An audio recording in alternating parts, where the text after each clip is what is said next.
Assalamu alaikum wa rahmatullah. This is your host Manzoor Ismailzada again with another episode of our MPG podcast.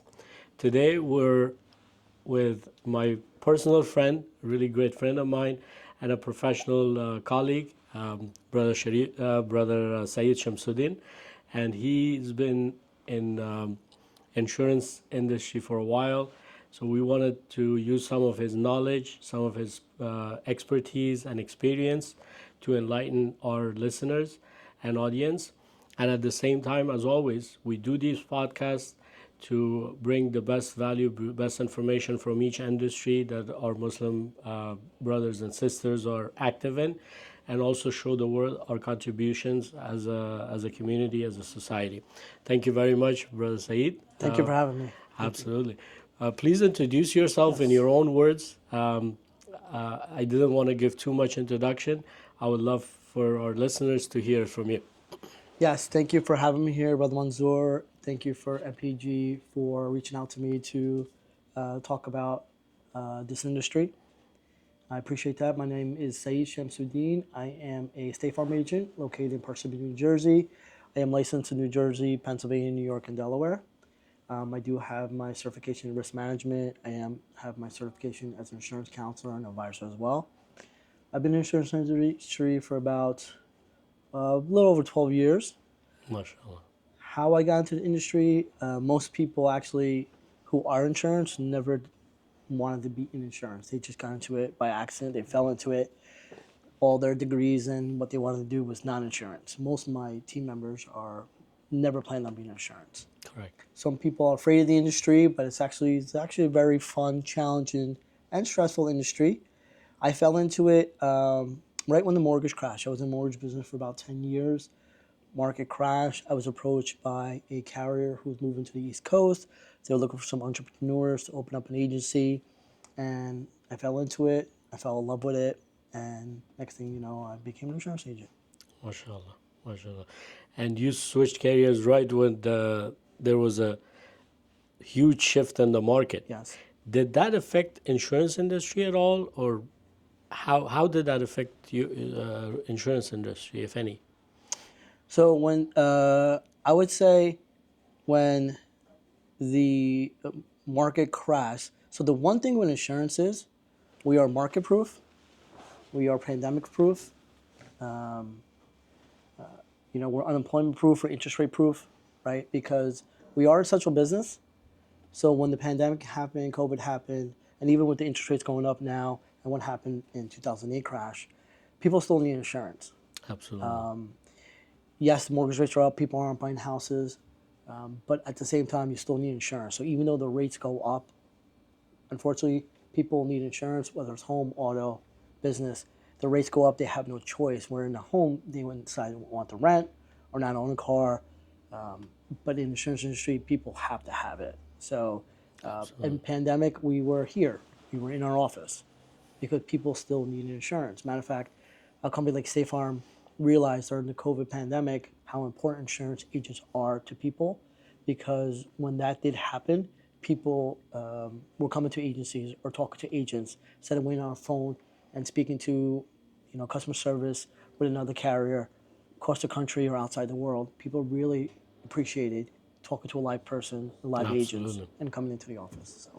That makes you do. I may be biased, but I'm Brother Saeed's customer. He's always available, and that always makes a difference. You call, you stay on the phone for some time, you get somebody that may be, in the United States or outside the United States. So that personal touch absolutely makes a difference. One thing that you mentioned that you started and you joined an agency. You told me a while back that you started your own business, you started your own agency. What got you into that? And leaving a safe salary. I'm an entrepreneur, so I would love to hear from you how that experience came about and how you decided Yeah, to go so for it. I was working for one of the largest brokers in the world. I was a VP in my territory. I had a great salary, great job, great company I worked for. Loved my leadership team, and my sales leader. I was approached right before, well, actually during COVID. I got a recruiting call, and we would get recruiting calls, and I wasn't interested. And right before I was hanging up the phone, the recruiter said, "Hey, do you know anyone who's interested in a State Farm agency in Parsippany?" I said, "What'd you say?" State Farm agent in Parsippany. Why? I was like, "Oh, no, because the State Farm agent is retired in Parsippany." "Yes, you know him?" I was like, "Well, I'm from Parsippany. I grew up in Parsippany, right?" So I told him to send me the information. So to make a long story short, I was always on the fence going back and forth. Should I take the opportunity or not? And right before all the interviews were about to happen, they called me and they said, "Said, are you going to go ahead and put a formal interview in and put a business plan in?" I'm like, "Oh, I got to get my stuff together." Absolutely. So I went ahead and submitted it. And one of the questions, and it was multiple people trying to come for this position because this person it's a big area. The agent's been around for 30 years. It was a great opportunity for anyone to take over. They said, "Why should we give you the agency? Why are you a fit?" I said, "Listen, I have a great job. I'm in the insurance industry now. If you told me this was Morristown, New Jersey, right? Um, Denville, New Jersey, I'm not interested. But because it was Parsippany, I grew up here. I went to high school here. I know that the mayor, the town councilman, the politicians, the local leaders, the business owners, the restaurants, and I'm an alumni here. I coach baseball, coach wrestling for the town of Parsippany. So I said, this is my opportunity. And if I don't get it, I'm okay with it. But for me to give back to my community, that's why this would be my opportunity. I guess that was the right answer because they gave me the position. They gave me a call back. And even when they did, it was still a hard decision to leave a comfortable job that I love to do. And I'm talking to CEOs and CFOs doing maybe 2 or 3 policies a year versus 1,000 policies a year, Absolutely. dealing with everyday people. But I think when I was speaking to my wife about it, what I appreciated the most, I said, I have the opportunity to be able to be on the front lines, helping my community. And what I mean by community, I'm talking about the residents of Parsippany, residents of New Jersey, the residents around the states, and also my Muslim community and my center of influence of people that I know from being in business. So that opportunity and also opportunity to own my own business, work-life balance. And I knew in the beginning, I told my wife, the first 5 years, I'm going to bust my butt to make sure I do this the right way so that the future could be more work-life balance for me and my family. So Absolutely. giving back to the community, it's a challenge. It could be stressful, but I do love coming to work every day and helping. And here, what you mentioned before, what I want to say is customer service is very important to us. So I tell my team members, and one of our core values here is get back to the customer within 24 hours, even if we don't have an answer, right? Be sincere, right? We're here to help people, advise people, and the best we can. So customer service is very important to us. Helping the customer is very important to us. And when we go home at night, knowing that we're doing the right thing, that's what makes us able to sleep at night. Absolutely. And mashallah, I know you started a couple of years. You're already expanding. You see the nice new office. So it's working out, but it's looking for those opportunities, having an open mind, and grabbing the opportunity when it comes about. That's what entrepreneurship is all about. Be as open, and you will get these opportunities. And if you don't procrastinate, if you don't just wait for the right moment, and sometimes take a leap of faith. So I really appreciate that. Let's go over some of the things you do on a technical basis. I know you do auto, home insurance, you do other products.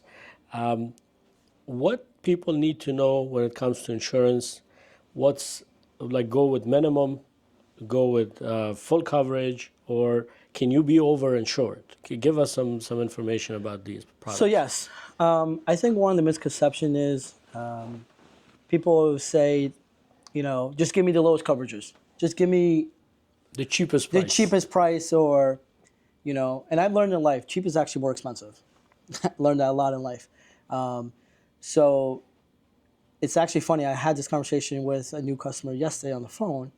People with lower coverages actually pay more money than people with higher coverages. People say, what? That doesn't make sense. Well, actually it does.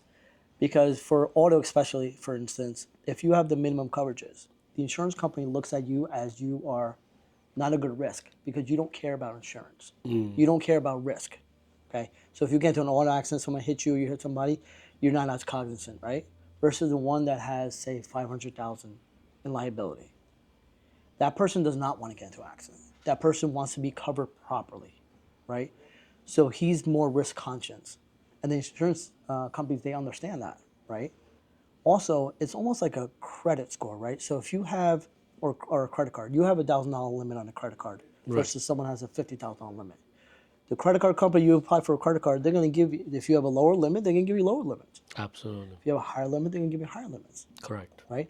So I think one of the misconceptions is, oh, just give me the lowest coverages. The other thing about insurance, it's funny, the people actually that walk into my office that sometimes are, oh, give me the umbrella, give me this policy, give me that policy. I say, oh, okay, hold on, relax, I will. What happened? They had a loss. Oh, So until you actually have a loss, you don't realize what you're missing. And then when you have that loss, you go back, man, I wish I had this. right. Man, I wish I had an umbrella policy. I wish I had higher liability. So kind of learning the things in the hard way. Correct. But what do you recommend? Like, is it good to have, let's say, full coverage on your car, and I don't know what that equivalent is for a house, and umbrella? Like, walk us through that. What is a good optimum thing? So first of all, the best thing is whatever company or carrier you choose, it's the best to always have all your lines with one company. Right. For many reasons. One, there's a lot of discounts there, right? Correct. We've heard of bundling. Other than that is, if you ever were in a loss and it affected your car and your home, for example, and an umbrella where you're personally liable, you don't want to deal with multiple companies. You want to have one company that you deal with because it will be a nightmare trying to figure out multiple companies who's at fault. So one of the things I suggest always to have your auto, home, umbrella with the same carrier. For an umbrella policy, people are like, oh, what is an umbrella policy? So we have liability for our auto, we have liability for a home. An umbrella policy is actually an additional policy that covers over the auto or home in excess, but also it's a personal liability policy. So if someone were to sue me, my wife, my children, for whatever reason, and people get sued all the time, defamation of character, libel, your liability for something, right? Correct. I have a $1 million umbrella. It's about $175 a year for $1 million. That's my own personal liability for me and my family. I had a young couple that came in, bought a home, an auto, brand new. They had auto with me. They bought a home, and then they said, I said, hey, why don't you get an umbrella policy? You have a home now. Protect your assets so you don't personally get sued. You have a home. You have an asset. You have a great job. You have 401ks, right? Oh, no, we don't need that. And I said, oh, by the way, I'm not trying to say this to upsell you. It's only $175, right? I'm saying this to protect you. But also, as an agent, I have to offer to you, because if I don't, if something happens, you would come back to me and say, hey, why didn't you ever offer that to me? All I had to do was take that 175. Right. And that's fine, but at least I could go home and say, hey, at least I offered it to them. Well, about a couple months later, this young couple who bought a house in Central Jersey, they called me and say, hey, Saeed, about that umbrella policy. I said, yeah. Can we apply for it? I said, yeah, sure. What made you change your mind? They said, well, our neighbor was walking on our sidewalk and there was a crack in it, which we were trying to fix, but it just took some time. And they tripped and fell, went to the hospital, and now we're being sued. I didn't say I told you so, right? But I said, I can get you an umbrella policy. It's not going to cover that accident. Because it's already done. It's already done. Moving forward, it will. But for that $175, that peace of mind, right? It's worth it. It's worth it. Absolutely. So I have a book of business. I have maybe 2,000 customers, alhamdulillah, mashallah. If you see the ones that have the highest, the multiple policies, and never have put in claim, you have to see their rates. I envy them with their rates. Nice. I mean, I can't even tell you. They have 4 cars, maybe paying like $150 a month, full coverage for 4 cars. There you go. Their house is so inexpensive because they haven't put in claims. And we'll talk about claims in a minute. They have multiple policies. They're a good risk to an insurance company. Right? Absolutely. So I've learned that from being an agent, right? That having bundling your policies, having the proper coverages, right? What good is insurance is if you have an accident and you're not even covered for what actually happens.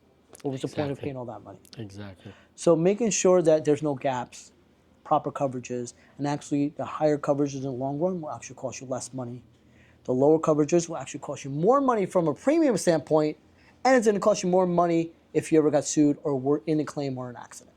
Absolutely. That totally makes sense. And what you said really resonated because I'm in real estate, and cheap is not always good. It's the same thing with the houses, with that kind of thing. One thing that I want to ask you, we're in the middle of a lot of natural hurricanes and earthquakes, things happening. Do you see that as a shifting point to insurance, specifically New Jersey? Let's say if there are a lot of things that are happening in Florida and Texas. Are they going to affect eventually New Jersey because these are big companies that are doing it? And if so, how it's going to affect us and how we can protect ourselves? So I would say the hurricanes, the forest fires, the floods, the natural disasters are playing a huge impact on insurance, not just in the state of New Jersey, not just in America, but globally, right? Right. A lot of the insurance carriers, Geico, Progressive, Allstate, and the like, they all have reinsurance.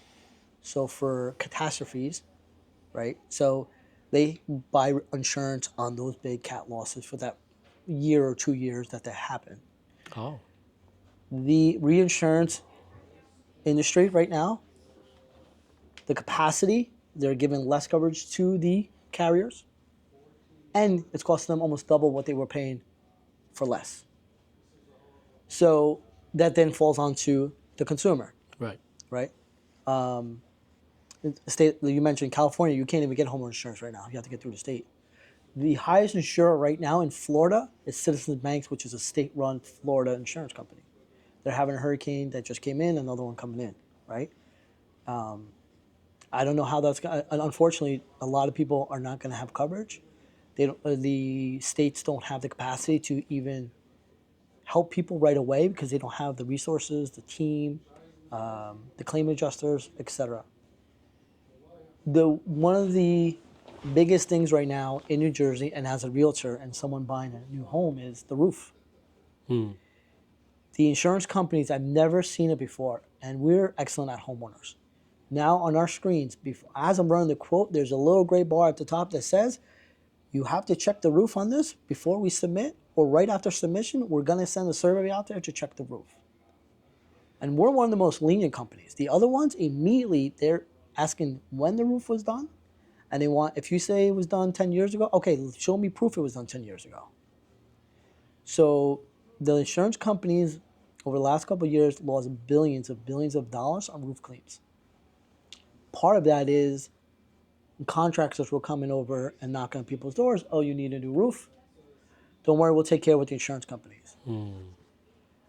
So that actually hurts the consumer because now all these losses on roofs, so what's the insurance company going to do? They're going to adjust their policies. Say, hey, okay, if we're getting all these roof claims, we're going to have to adjust it. So right now, the hardest thing to get right now, and it's due to the storms and the hail and contractors, people are trying to put in claims for roofs.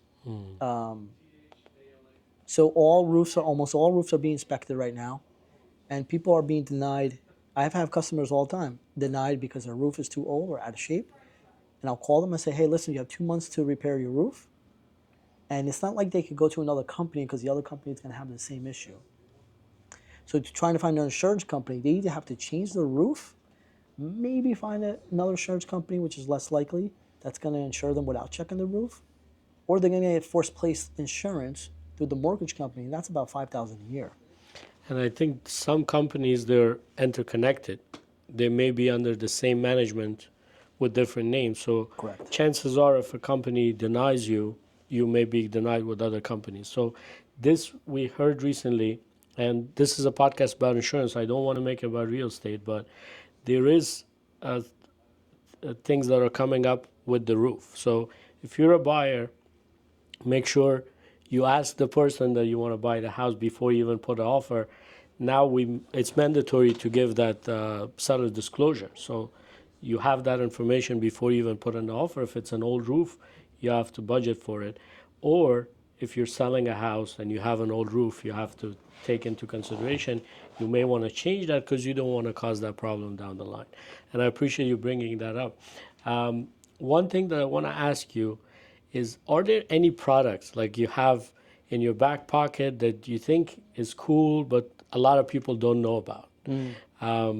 One thing that you mentioned, the umbrella policy, I think that's a beautiful product.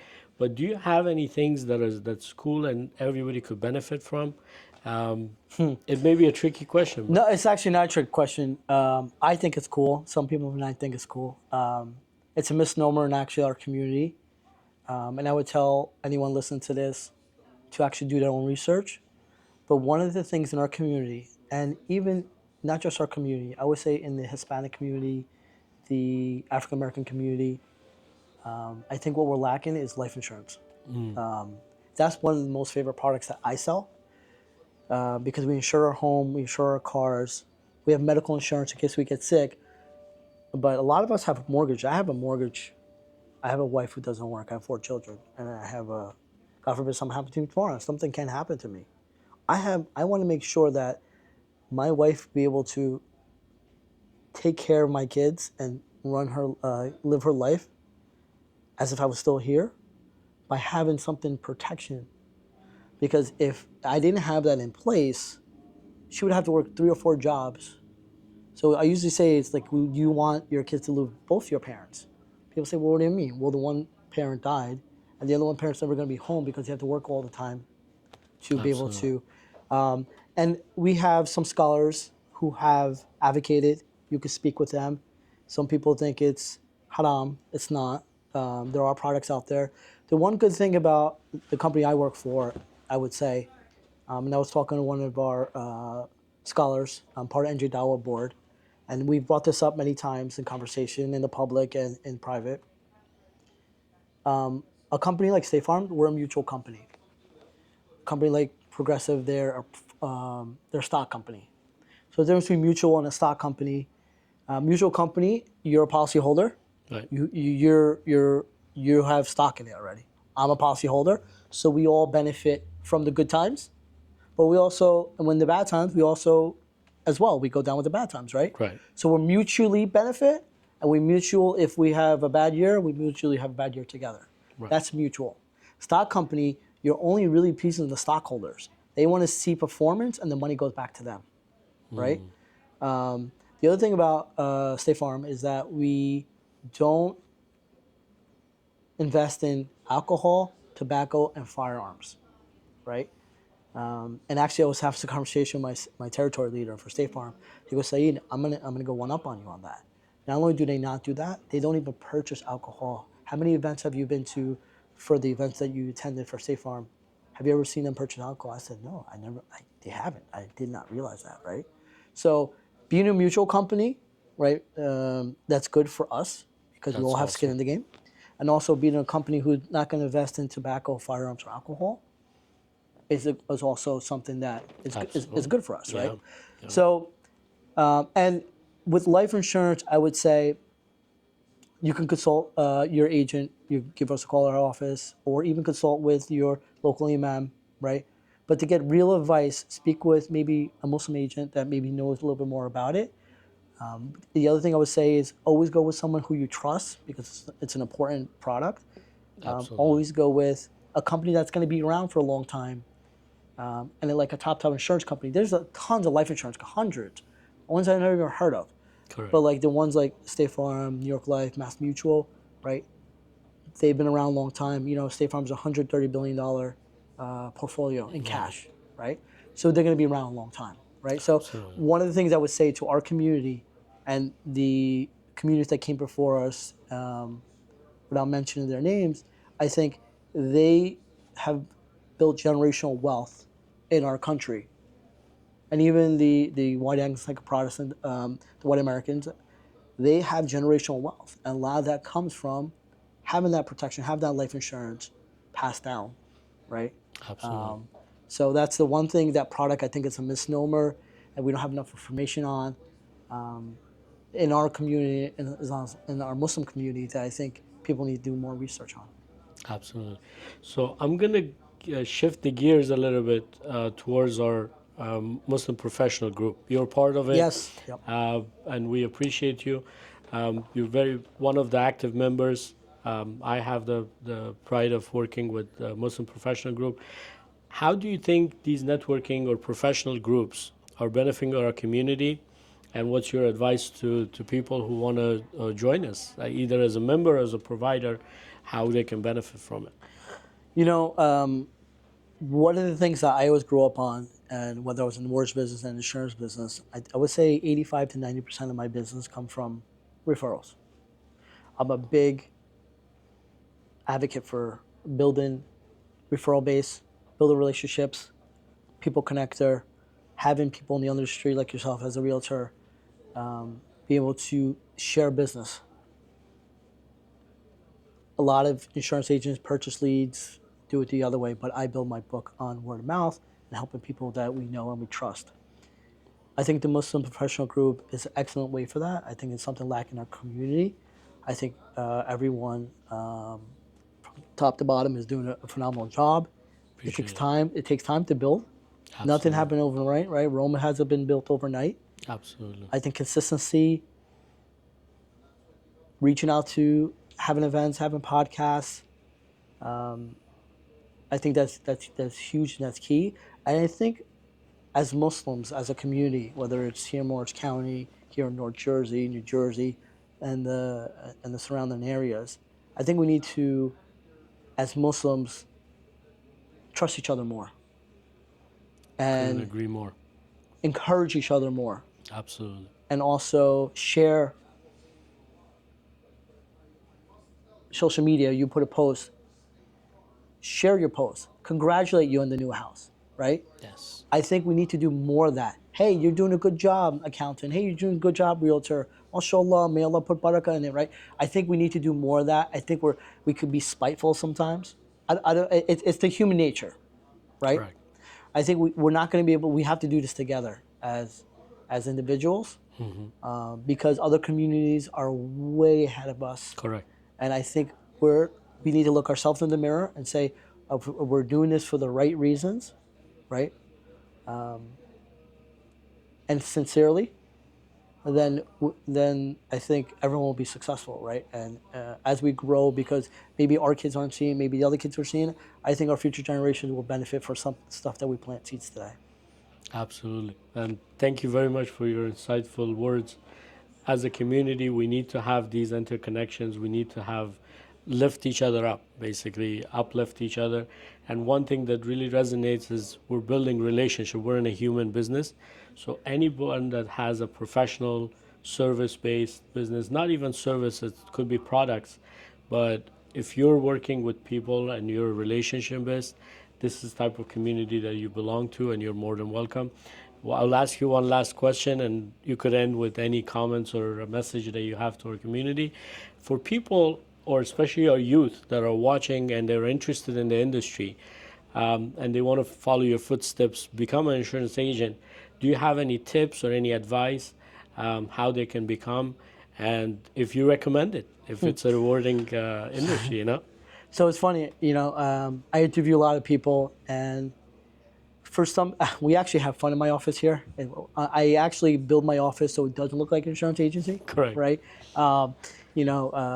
I'm a little lean on the dress. We have fun. We have stuff in our office for our team members to do. I think that's important.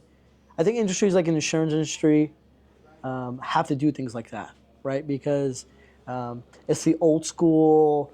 You go into an insurance office, is some white guy with gray hair, right? Someone behind a desk, with a tie. I think I'm trying to change that misconception. It is a fun industry. It's a very lucrative industry. If you go to a lot of the cities, you go look up the tallest towers, it's usually an insurance company, right? Absolutely. I think it's a fun industry. There's not enough people in our Muslim community. If it's someone, an intern, someone in high school or college is looking to get into something like that, I have internships here. I'm sure other agents have internships here. Even if you just want to get advice, you can always call me, call our office. But I think it is an industry that is a lot of fun. It might sometimes get a bad rap. We get a lot of people who yell at us, right? But I do think it's a fun and great industry. One of the things that I expanded very quickly in State Farm. and they ask me like, how did you do it, right? I said, I don't do anything special. I come to work. I show up every day. When I'm here and work, I even tell my wife, don't call me during business hours because I'm working. But I think work ethic, and this is what I ensure, work ethic, being sincere in anything you do, right? And ethical. Other than Absolutely. personality, but sincerity, ethics, and just working hard in whatever you do, Exactly. that's there's no secret sauce. Like, okay, State Farm asks me, oh, you're doing good. You're top of your territory. What do? You show up every day. I'm sincere to my customers, and we're ethical. That's really, That's awesome. if I give that piece of advice to anyone getting into any industry, I think that's the most important things to me. Absolutely. I really appreciate it, Brother Saeed. You've been very insightful. We're going to share your information on the bottom of the video. And anybody needs, like as I said, I'm Brother Saeed's customer, but even as somebody that lives in this area, in Parsippany, Montville area, very accessible, very good customer service. So I can attest to that personally. Appreciate that. If anybody needs his services, please reach out. And if you're interested in industry to start working, reach out to him. Maybe you could be part of his Or team. any advice. There's a lot of times I tell people Absolutely. all the time, call me if I can help you. And then there's a lot of products that we don't do here. I'm going to point you somewhere where someone can help you, whether we can do it or not. And so even if they need just insurance advice or mentorship, they can give us a call anytime. Sounds good. Thank you Thank very you. much for Thank your you for time. having We me. really appreciate it. Thank you. Thanks a lot. Have a great day.